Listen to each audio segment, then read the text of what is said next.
Hi friends, welcome back to our channel Total-QA. In our channel, we already uploaded multiple videos and we categorized into different playlists. Please go through them: Java, SoapUI, Selenium interview questions, WebDriver, TestNG, Page Object Model, Jenkins, GitHub, REST API tutorial, CSS tutorial and XPath tutorial. In today's video, we are going to discuss about how are we going to use Git Bash, which is a command line based tool from Git. So let's look into this topic now. Before getting into this topic, first let's try to understand what is Git. Git is a free, open source, distributed version control system designed to handle everything from small to very large projects with speed and efficiency. And it is mainly important point here is it's an open source, it's a free and open source. And mainly Git Bash is a command line based tool provided by Git. It's a command line based tool provided by Git. How do we download Git? To download Git, first we have to access this location. Once we access this location, you can download the Git accordingly.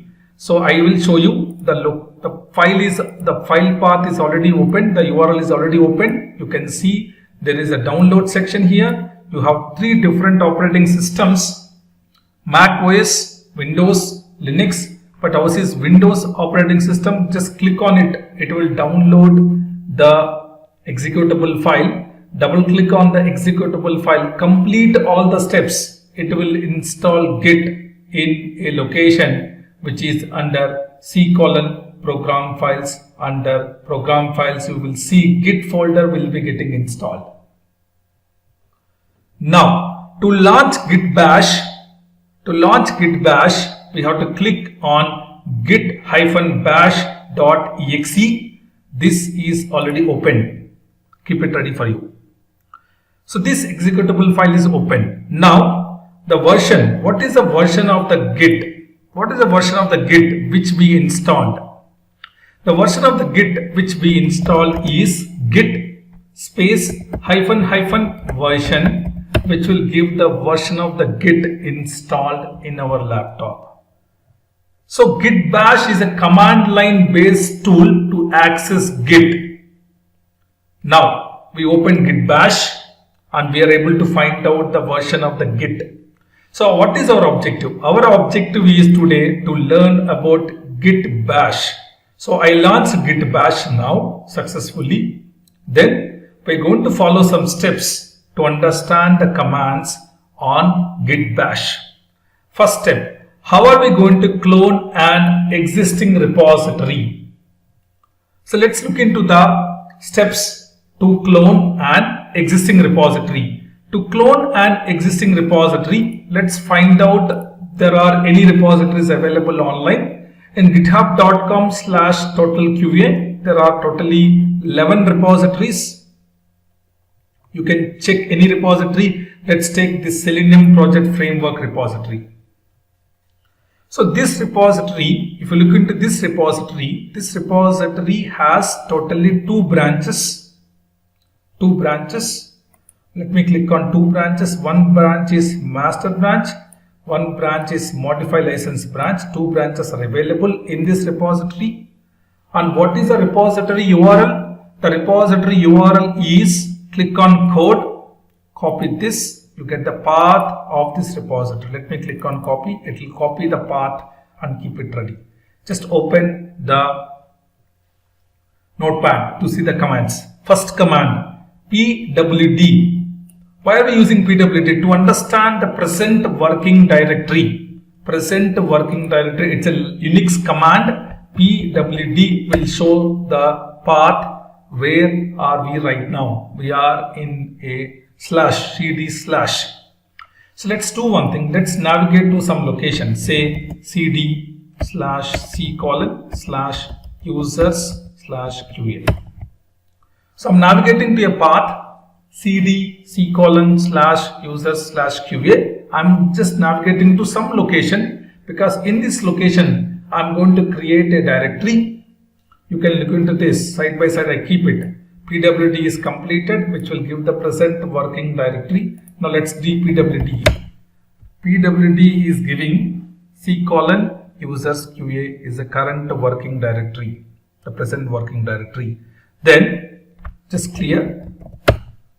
After that, we are going to clone the repository. For that, before that, just create a folder mkdir. Say mention git bash total QA. It's a directory we are creating. Make directory. Then cd to git bash total QA. So we are able to navigate to the directory. Then just try to follow the steps. Just say clear. Just give ls to list the contents of the directory. Yes, we can see ls. We can do ls or dir to list the contents of the directory. The contents of directory, there are no contents. Why? Because we just now created this directory. Now we are going to clone. How are we going to clone? To clone the repository path, just give clone command, git clone, just give the path, right click, paste. Okay, the path is not copied. Just do one thing. I think we copied the path. Let's copy the path here. Copy it again. Just go here. Just mention git clone the path. Right click, paste. I think one problem is that is the path is not getting copied. Right click, paste. Yes. Finally, the path is getting copied. Git clone the path, the repository path. Just enter. It will download the repository contents into this folder now. So now it copied into this folder. Just clear now. Now open Notepad. Just keep it side by side. Now just give ls. Okay, I can see the contents of this folder, Selenium project framework. Let me copy this. Just update it here. Now cd change directory to this location.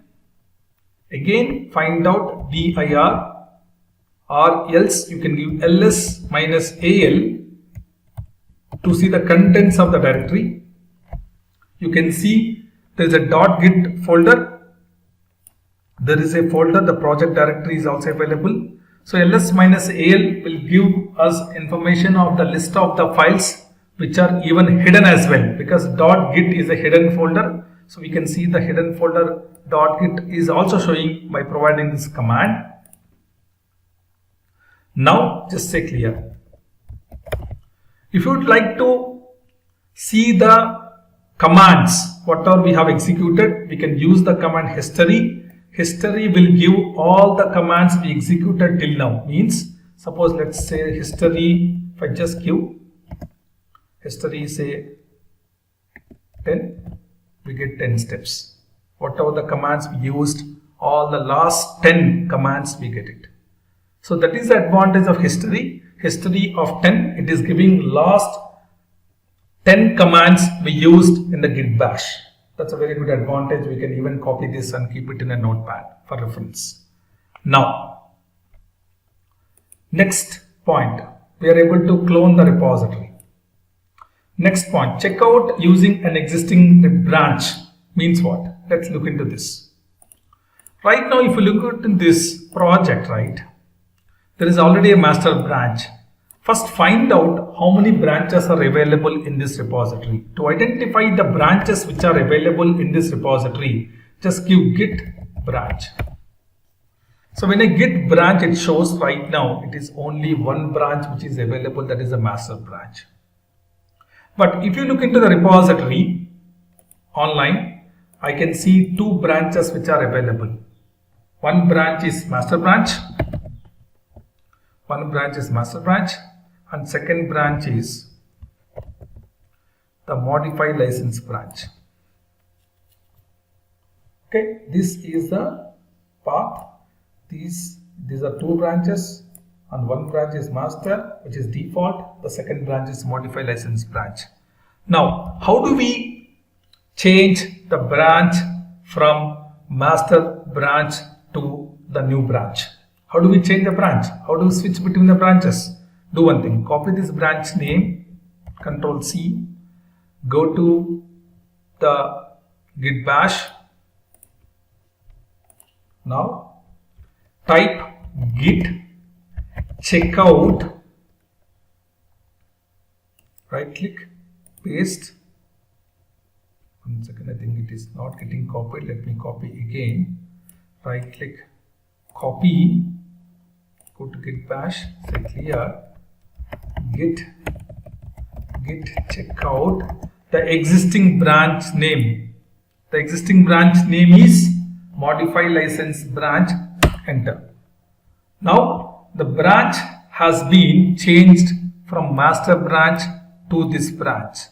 So how do you switch between the branches? The command is git checkout the existing branch name.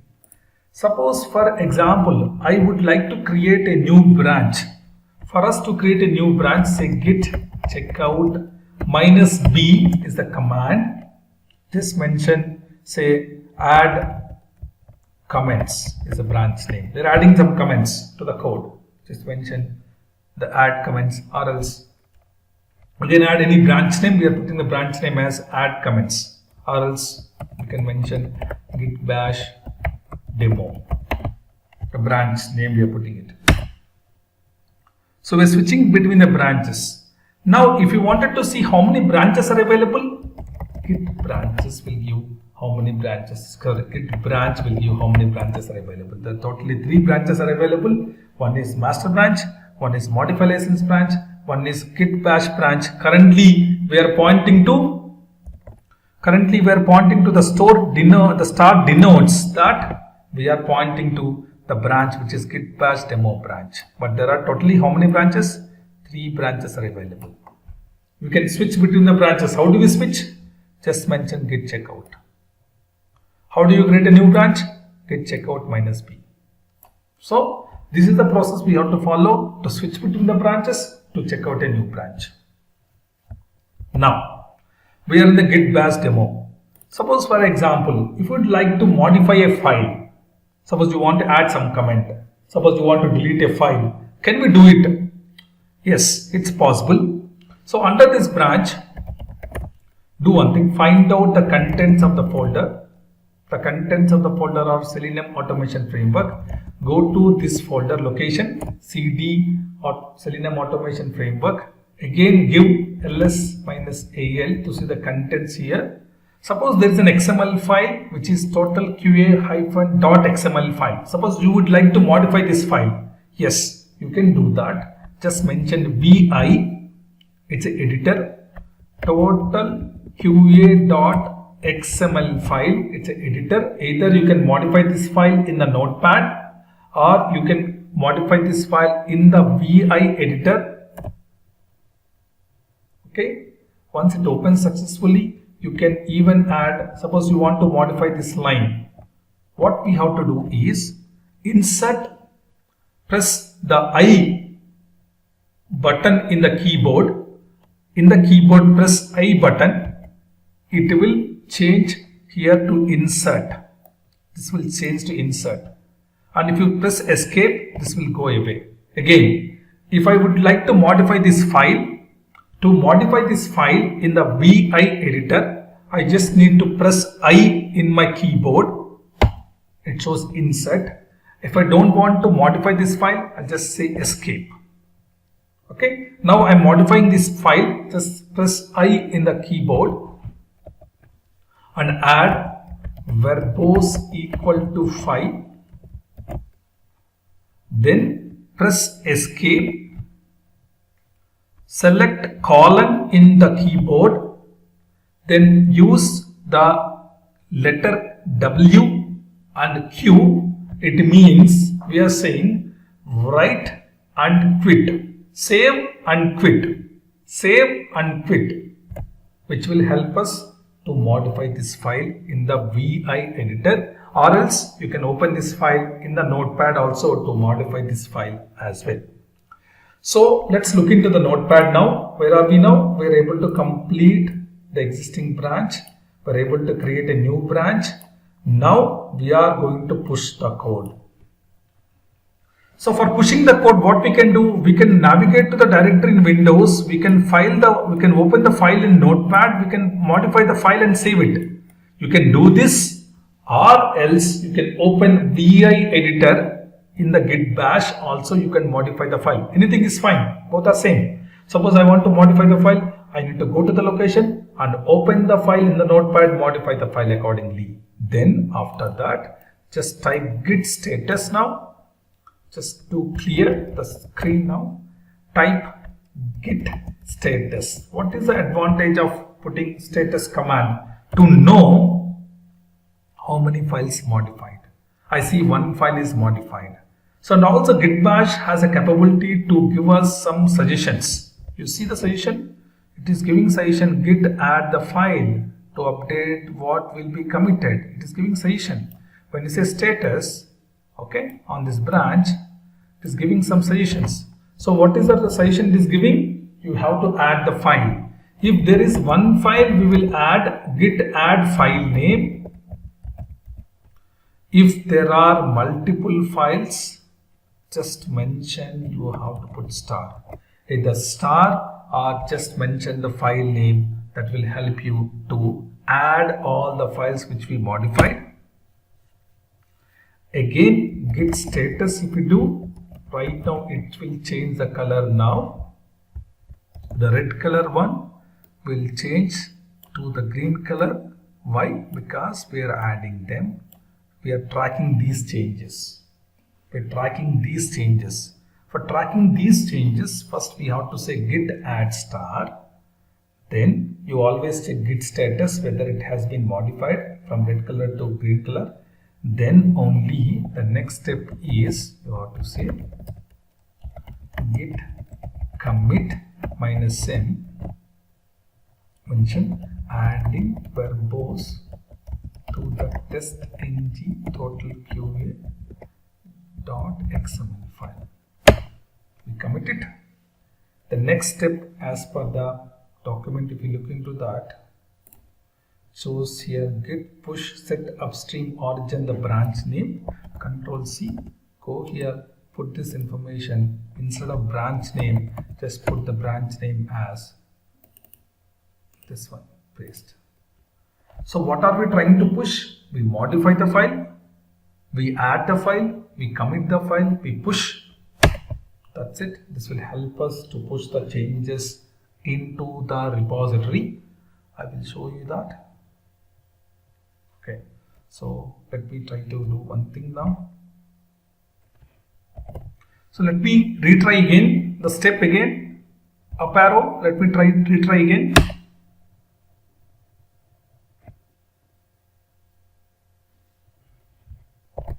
So now successfully we are able to push this branch and we modified the file and we push the changes also. We can look into this repository now. This repository, if you open here, we can see the new branch is getting added.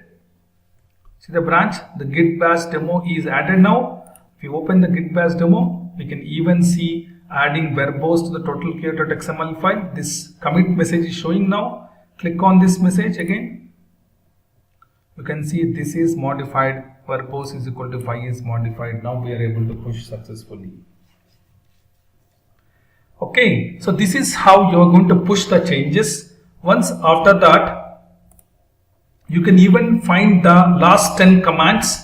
How can you find last 10 commands? You can see history of 10. These are the commands we have used to push the changes. Git status, git add star, again we check git status, commit, push to push the changes to the GitHub repository. Now suppose for example someone modified the file here. Someone modified this branch, someone opened this file and tried to modify, say, the pom.xml they modified or total QA.xml they modified. Someone modified in the branch directly here. Say they might add here, say 10. You can even add 10 instead of 5. Verbose will take 10 as well to show the logs in the console. Suppose they modified updated verbose to value 10. So someone modified this file in the branch in the GitHub repository URL directly. They modified this. So once they modified this, when you look into this branch,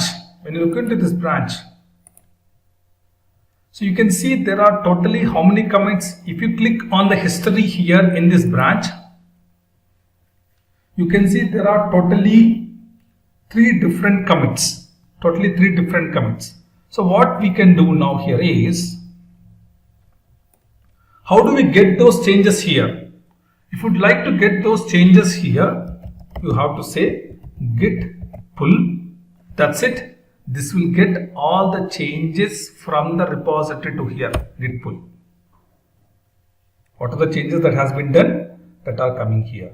You can even open totalqa.xml and see whether that is modified or not. Just open totalqa.xml. You can see that the file has been changed in the GitHub repository online. We are able to fetch the changes by using the command git pull. So again, history of file, you can see git pull will help you to get the changes modified in the GitHub repository. Okay. Suppose for example, the recent commit that has been done in this branch has to be reverted back. What we can do is there is a command to revert the recent commit. Say git revert. You can get the hash of this. Just click on history. You can see the hash now. This hash, you can copy this hash. Click on this hash. Git revert the commit ID. This is the commit ID. Let's copy this hash. Get revert and put this commit ID and just put revert commit ID. So now you are going to revert it. Yes, revert this commit ID. Click on save, select WQ in the keyboard, :WQ, that's it. It will be reverted. Now you can check the file content whether it is reverted or not. The file has been reverted to verbose 5. So the recent commit or any commit ID, you can revert it by just giving the command git revert. The commit ID will revert the commit ID to the specific path in the git versioning here, in the git history here. You can go back to any previous version. Suppose for example, if you want to go back to the previous commit ID also possible. We require only the commit ID. Once the commit ID is there, once you try to revert it, you have to give here git push -f. It is not that you are going to push directly. You just see git status now first. Nothing is there. You have to push -f forcefully to this branch because the commit ID we have rolled back. We have to use git push -f to push the changes. Okay. Now let's refresh it and see whether we have this commit ID available or not. Now let's go back here. We don't see that. Let's go back to this branch now. Let's go back to Git bash here and then just go to the Selenium project framework. You can see the file has been reverted back successfully. So it's always important, if you wanted to revert, just give revert the commit ID, and if you want to push the changes, say push -f. It's forcefully push the changes. Then if you look into the history of last 10, you can see here git revert this, and we open this, we commit it WQ, then status we push. So this is how you revert the changes in the git bash. Revert the recent, revert the commit, revert the changes to your particular commit ID. Any commit ID you can pass. You just need to pass the hash. Just follow the steps. That will be sufficient for us to push the changes. But we have to give git push -f. So all the commands which we majorly use in git bash are covered in this video, I hope you like this video. So please subscribe and share to your friends, and thank you for watching.